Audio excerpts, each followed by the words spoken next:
loolu itam je pense leeroon nañu bu baaxoon nañu xam ko lool pour sénégalais yi nga xamante ñu ngi ñuy suivre waaye itam wàllum dette bi yaa ngi koy wax léegi bëgg-bëgg bi nga xamante ne am nañ ko tey mooy fexe ba xool naka la ñuy wàññee dette bi te gis nañu ne en tout cas selon l'honorable député Thierno Alassane Sall nee na daal diggante mai 2024 ak mai 2025 plus de 1600 milliards la ñu daal di leb qu'est-ce qui peut expliquer cela? Thierno Alassane Sall ne lit pas.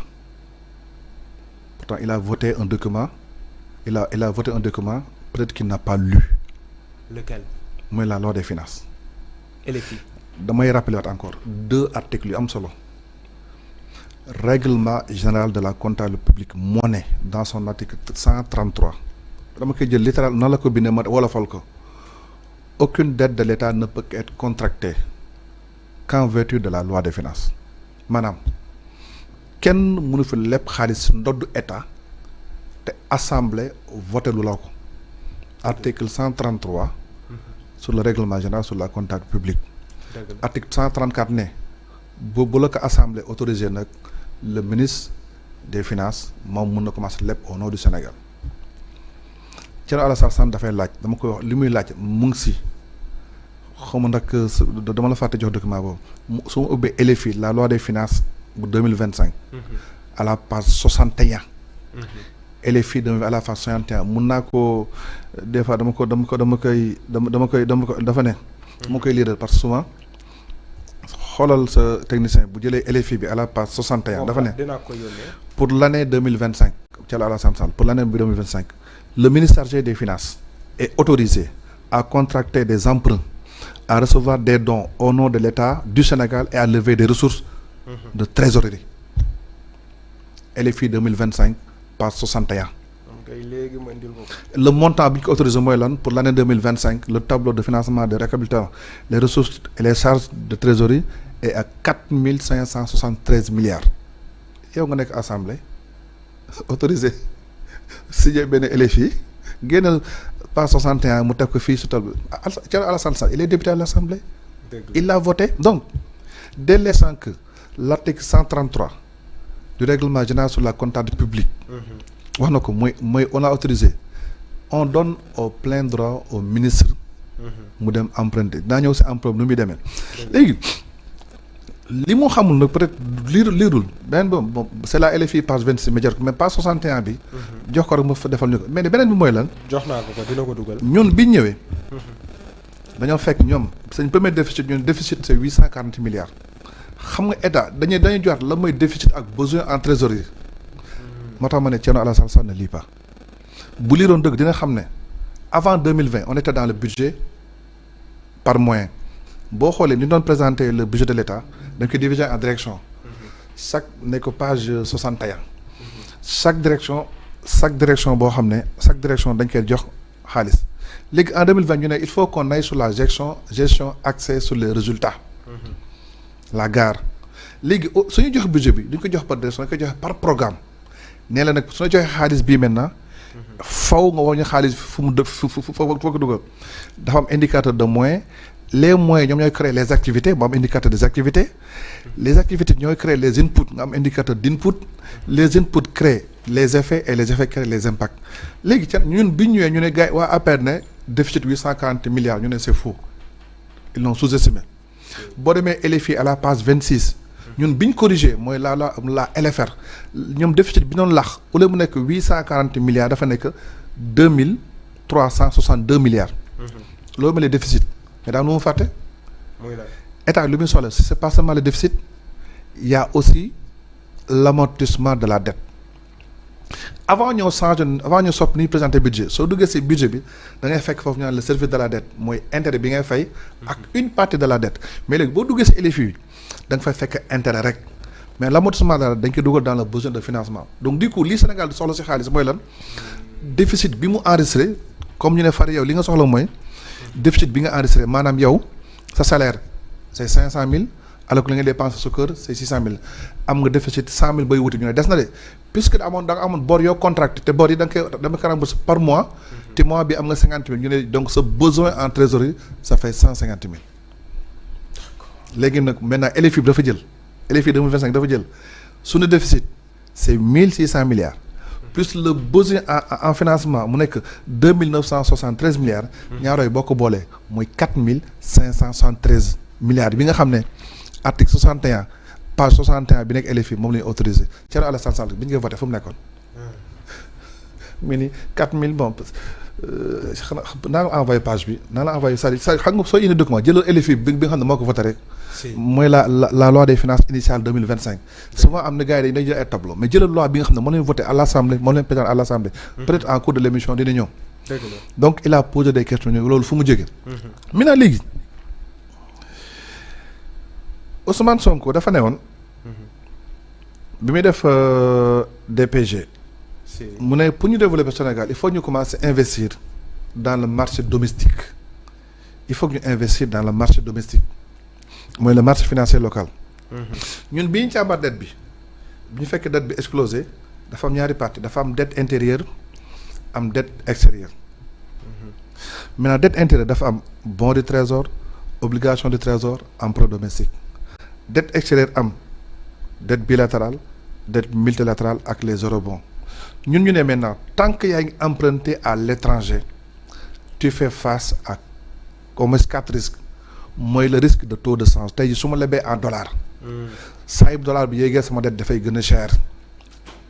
tey jii su ma lebee avec un taux variable su taux bi wàññeekoo naa si gagné may bu yokkoo sama dette gën a cher. benn mooy le refinancement mooy suul bëkki des fois mën nga am 500000 nga war a fay nit 500000 à la fin du mois nga ne xaaral ma leb keneen pour fay kële des fois euro booy noonu lay demee. euro booy noonu lay demee. na dem passe 61 ba document bay nekk di passe 61 léegi ensuite maintenant bi si mujjee. mooy garantie de l'État. ñun ñu ne ñun puisque dafa am ay risques Ousmane Sonko ak sunu gouvernement ne ak Diomaye ne il faut qu'on puisse miser dans le marché local mooy marché UEMOA titre. si maa ngi fàttaliku discours boobu. mu ne nañ dem UEMOA titre parce que xam nga soo leb en franc CFA donc risque taux de change il y a aucun moyen que le CFA yokk c'est-à-dire gën a cher. Deuxièmement le taux est fixe. Troisièmement le financement se fait sans problème. Maintenant foofu nag bu ñu demee dans le marché des titres UEMOA ma ne Thierno Alassane Sall ne lii pas nee na Sénégal a levé 75 bon nee na xaw ma 36 31 et pourtant on n'a pas communiqué là-dessus ma nekk déet da nga jëm sañ bi. sooy dem dans le marché local dafa am ñaari façon ngay emprunter. dafa am placement par syndication. en placement par adjudication ma wolofal ko rek xam nga mooy placement par syndication dafa am état bu taxaw ni am banque yi denc xaalis ak nit ñi askan bi appel public à l'épargne mooy askan bi kat yéen man soxla naa 150 milliards dama bëgg ngeen lebal ma ko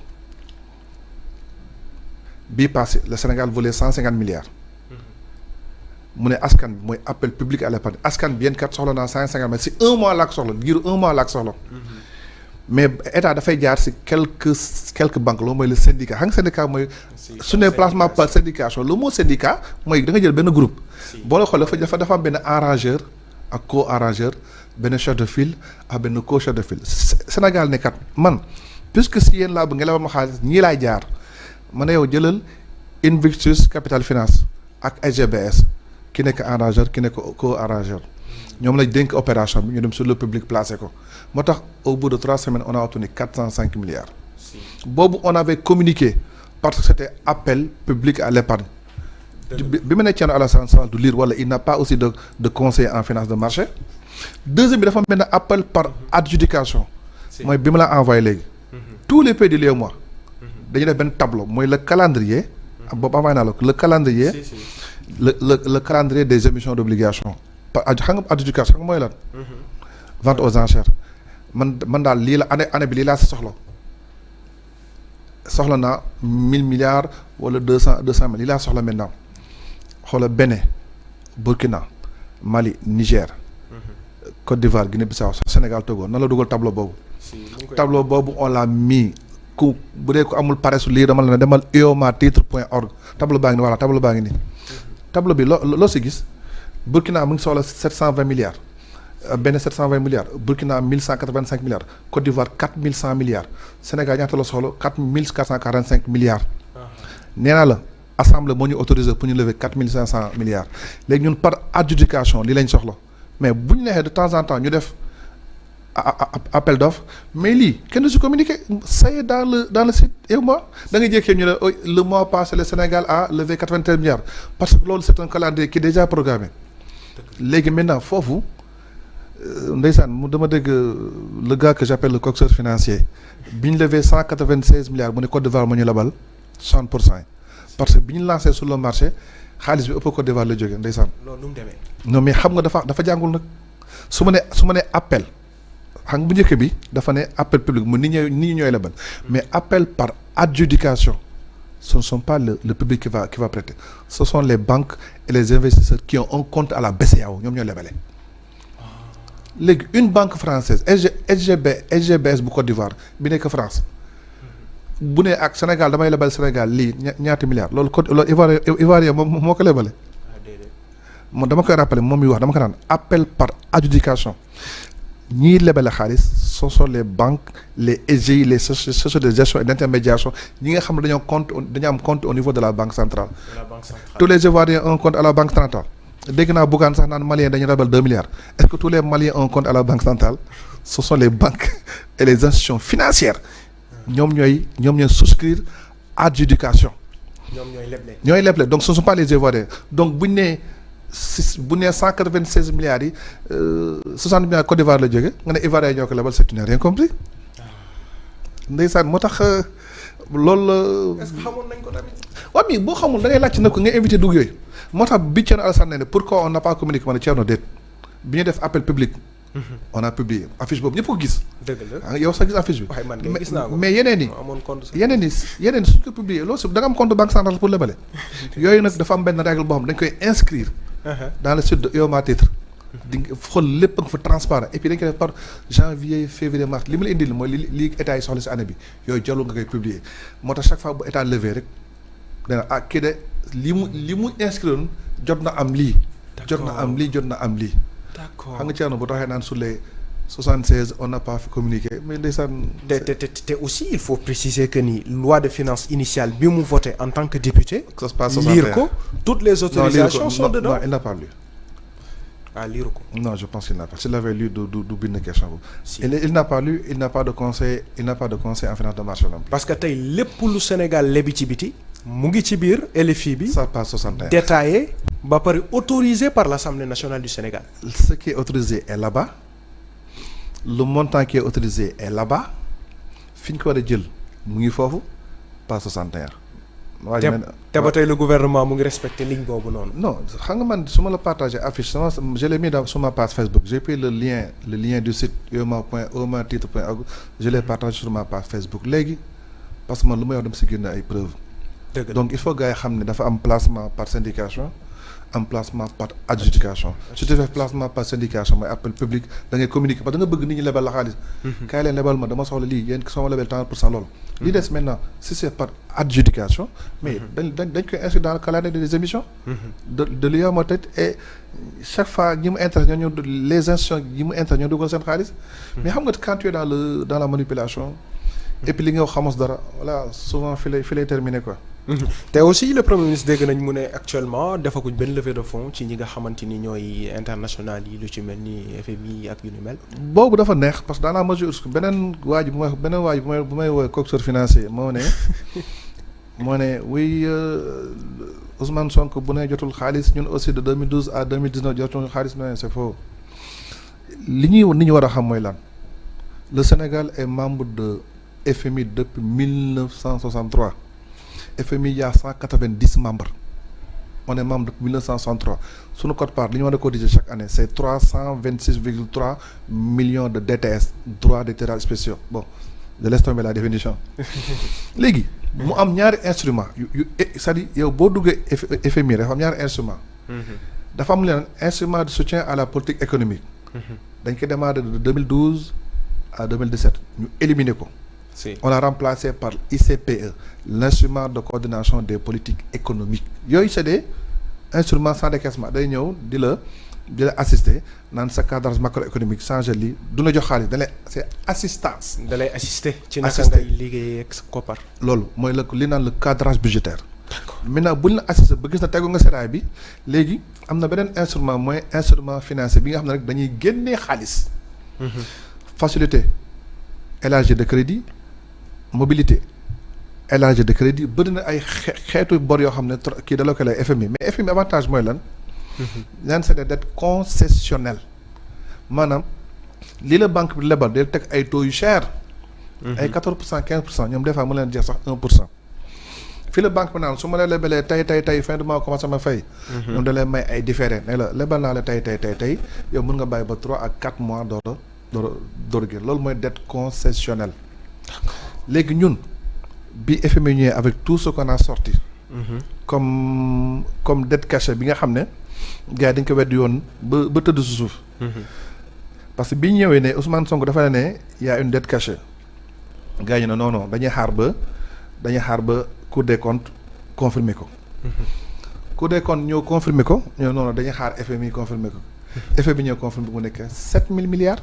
la dette le montant de la dette cachée c'est 4 850 milliards. bëri na de. xam nga la may dette cachée. mooy lan mooy bor boo xam ne da nga ko nëbb askan bi léegi askan bi ñoom kam ma leen teewal kam ma leen représenté.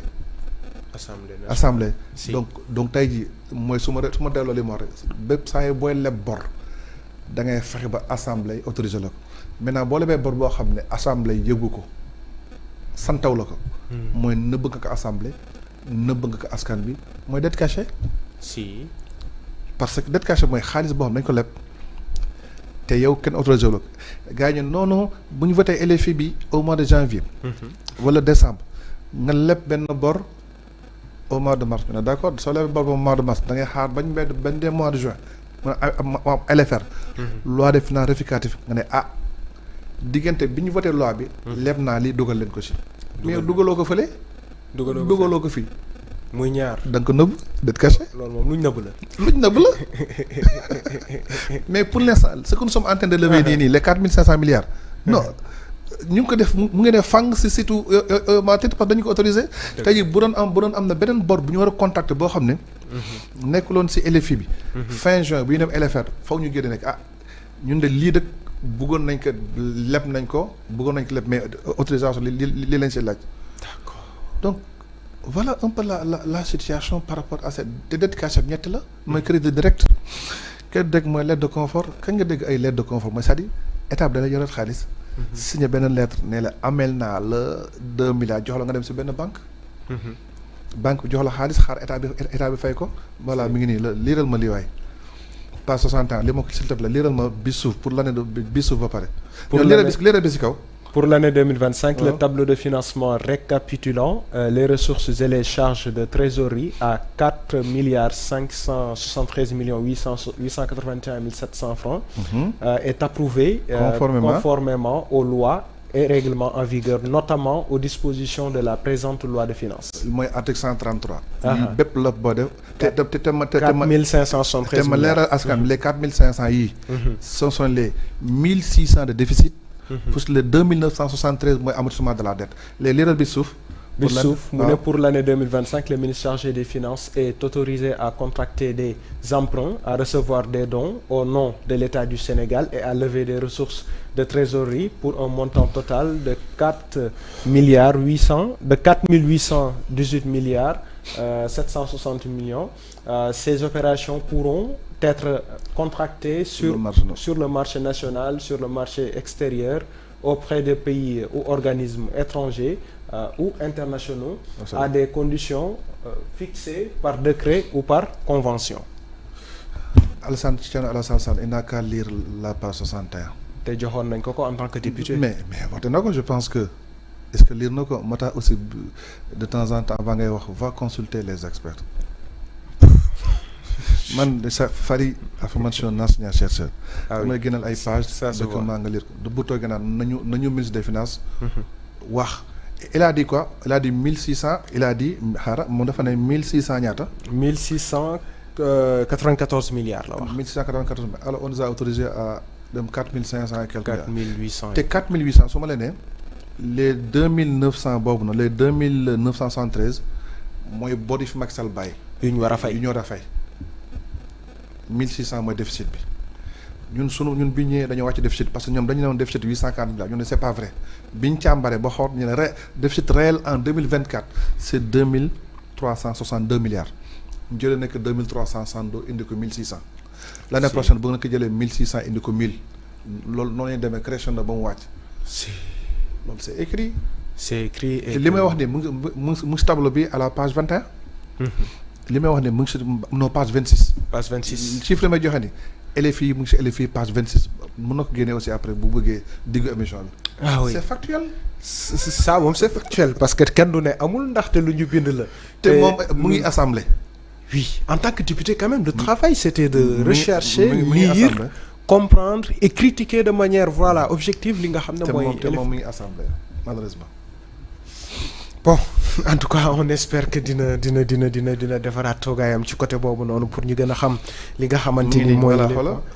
xoolal les 4500 maa ngi si xooloon bi ñu ñëwee LFI 2024 ils avaient dit que le déficit c'est 840 milliards. ñun ñu ne c'est faux. bi ñu càmbaree parce que y avait des dépenses non déclarées des recettes fictives déficit bi nekk 2362 milliards. maintenant en LFR 2024 on a payé les 2362 milliards plus le besoin de financement hors déficit mooy lan mooy l'amortissement de la dette. Parce que l'intérêt de la dette dugal nañ ko mu ngi si biir déficit bi. ñu am besoin de 4491 milliards. maintenant bu ñu ñëwee 2025 bi. là où le déficit était égal à 2362 milliards on est à 1600 wàññeeku na. parce qu'il y a eu des actions qui ont été menées. maintenant bu ñu si boolee maintenant les 2973 milliards yi nga xam ne mooy l'amortissement de la dette mooy 4573 milliards loolu lañ autorisé le ministre Thierno Alassane Sall na dem lii di ñun moom mu ngi casse sur les 1600 qu'on a employé alors qu'on nous a autorisé 4500. ah oui donc voilà. ça se voit. Merci beaucoup di ngeen partager images yi quoi. C'est ça vous avez les images pour xawma vous avez les autorisations pour continuer à travailler sur ce point et je pense que mais bëgg nañ nag au fur et à mesure saa yu déficit wàññeekoo sa dette dina wàññeeku parce que saa yu sa déficit di yokku sa bor day gën a cher mais année bi déficit bu nekkee 1600 année prochaine mu ne comme que daaw 1600 la emprunté année bi 1000 francs lay emprunté. ñu def année bi soobu déficit nekk 800 sama bor bi dina wàññeekoo li may am ainsi de suite loolu lañu ko def dañu bëgg a ramener ça à 3%. ndànk-ndànk Cheikh 2022 en tout mais cas au moins on doit constater que 2024-2023 on est passé d'un déficit réel LFR bi 2300 milliards à 1600. à 1600 ça c'est un bon historique et je pense que aussi lu ñu war a mën a fësal la nit ñi xam ko. mais xam nga gars yi aussi ils préfèrent éviter des gens yoo